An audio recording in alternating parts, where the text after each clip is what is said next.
A suicide attack at a tutoring centre in the Afghan capital Kabul killed at least 19 people and wounded dozens, police said on Friday, but there was no immediate claim of responsibility for the blast. Many of those living in the western area where it happened are Hazara, an ethnic, mostly Shiite Muslim minority targeted in past attacks launched by the ultra-radical Islamic State and others.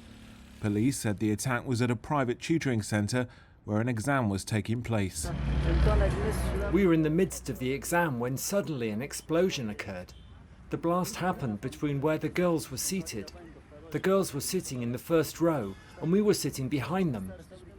When I got out of the class, I injured myself with a barbed wire.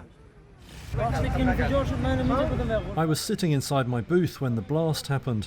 When I heard the sound of the explosion, I saw pieces of flesh in the air. People were so panicked, some were injured and some were crying. I went to help them. I helped to carry some dead bodies. The casualty toll was so high and the Taliban did not allow us to take photos.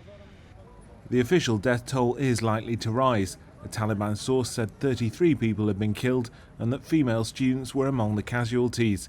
Girls' high schools have been closed in the city in recent months after the ruling Taliban made a U-turn on promises to open all schools. But Kabul residents and education workers have said female students have still been attending private tutoring centres. The US condemned the blast as, quote, shameful, adding that, quote, students should be able to pursue an education in peace and without fear.